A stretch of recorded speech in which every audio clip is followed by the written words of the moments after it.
What is up, guys? Aaron here to showcase a magical musketeer deck profile post Dark Neostorm, so let's just get started with the video. Starting us off is 3 Casper. He's the heart and soul of the deck. He searches every card in the deck, so he's the best magical musketeer in the deck. Next up is 3 Kid Brave. He's a destiny draw, making him effectively a worse version of Casper. It hurts a lot more if he gets hit by a hand trap, so I don't like using his effect unless I have Casper on field. Next up is 3 Doc. He recurs your spells and traps from the graveyard. He's pretty good. Casper and Doc establish a recursion loop. You search from deck, then you salvage a card from the graveyard, so you have 2 traps or 2 magical musketeer cards at all times, so that's pretty good. And for the level 4s, we got 3 Starfire. She's the second best magical musketeer because she tutors out Casper and that's all that really matters. And in addition, during your opponent's turn, you could summon out Doc or Casper if she got ashed during your turn, so that's another thing to note.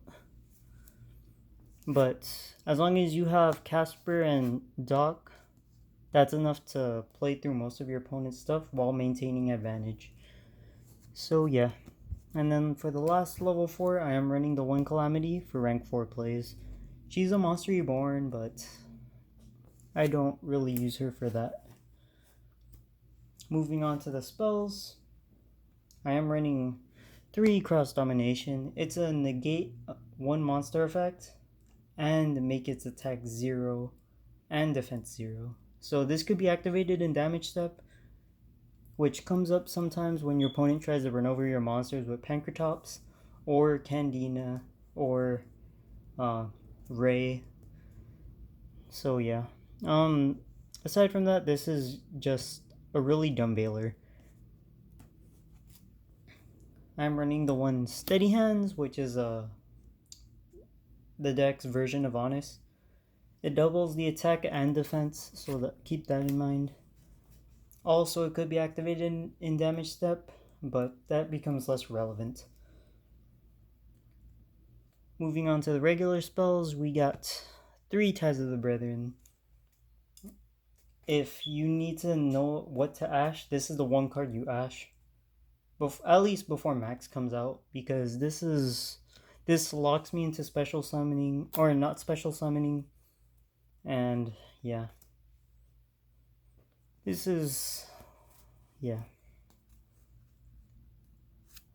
I am running the 3 Desires. Pretty good. Drawing 2 is good. You run 3 of everything except for like 2 or 3 cards, and even then they don't matter. But aside from that, drawing 2 is key in this deck. Under Magical Musketeer, this becomes a +2 because you search on resolution and then you draw 2 off of this, so that's a +2. Next up is 3 Instant Fusion.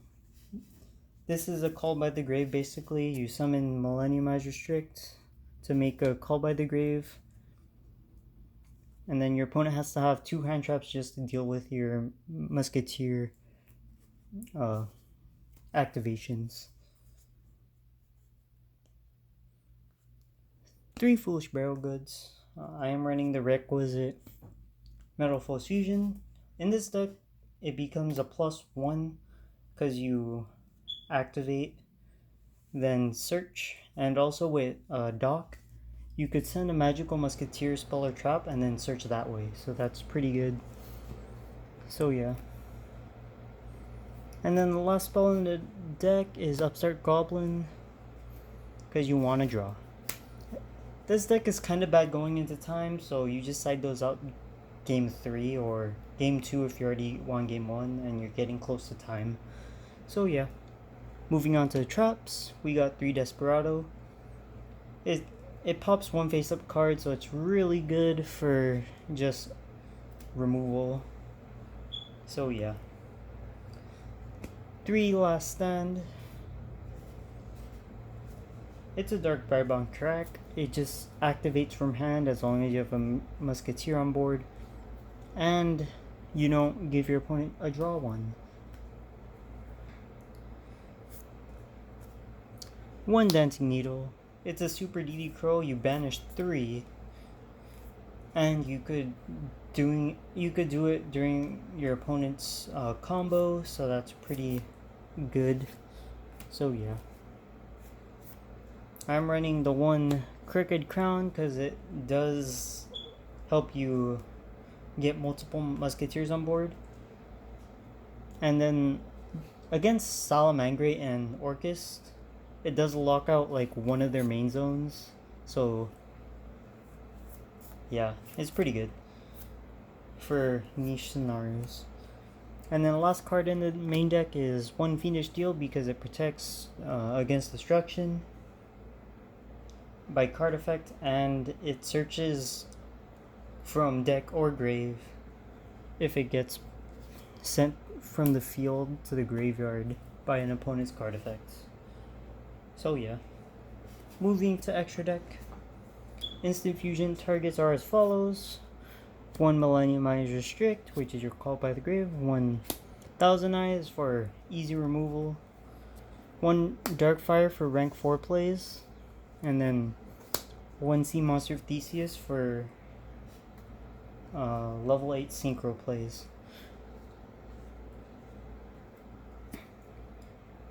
Your 1 target for Sea Monster of Theseus is Omega. You could run Boral Savage, but you don't always have a lake monster in the graveyard, so that's not very consistent in my opinion. For the rank 3s, I'm running 1 Break Sword and 1 Acid Golem. Break Sword is pretty good because with Fiendish Deal on the field, you could destroy one of your Musketeers, and since Fiendish Deal protects from destruction by card effects, you just pop a card on your opponent's side of the field for free. So yeah. Acid Golem's there just for beat stick. So that's it for the rank 3s. Rank 4s, Dweller and Baguska. These are just meta calls, but I'll swap them out once Magical Musketeer Max comes out for those copies. Rank 4 package, Lightning and Utopia. I could also run the Utopic Hope that searches out double or nothing, but I don't have it, so I'm not running him at the moment. But that's the OTK. You summon Utopia. Wait, you summon Utopic Hope, use its effect to search out double or nothing. Summon this on resolution of Utopic Hope. Then you just attack your opponent for 5k. Use Utopia's effect to negate your own attack, then use double or nothing to make Utopia 10k. And use Cross Domination on damage step to make their monsters attack 0. So that's a 10k one-shot OTK right there. It's really cheesy, but it's there. But in the case of my deck, similarly, you just summon Utopic or Utopia the Lightning. Make him 5k, then use Cross Domination. Attack for 5k, then attack with the rest of your Musketeers for the remaining 3,000 damage. Link package is these two. You could also run Boral Sword, but that's overkill at that point, because if you have these two, or if you have Musketeers in general, like on the field, you're probably going to win that battle or that game, because you typically have Cross Domination with access to Desperado, and your opponent will have to deal with 2 hand traps during your turn and then their turn. So that's pretty bad for them. And if you remove one of their cards, typically I have Link Karibo on the field here. So you discard one, draw one. They lose advantage, and then you draw a card to dig deeper into your deck. If it's a normal spell, you could trigger one of your Musketeers, and then just get the resources you need to lock your opponent down again. So yeah, that's it for the extra deck. Moving on to side deck.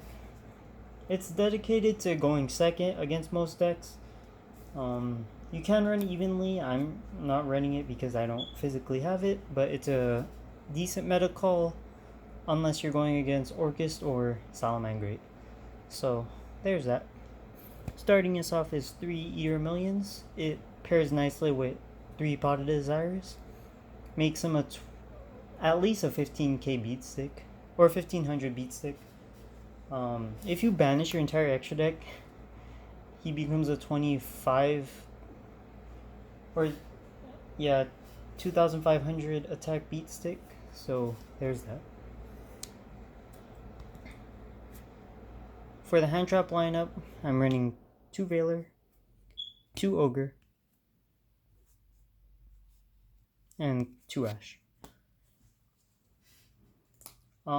This deck bricks really easily, so I don't want to run too many hand traps. So yeah. And then the last 3 hand traps are 3 Lancia, just for that Orcust matchup.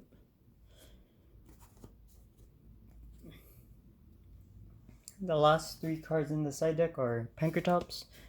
He's arguably the best pick for this deck because going second, you just rip through your opponent's board with Pankratops, then you just normal summon your Musketeer, and then you just pop off, pretty much. So yeah.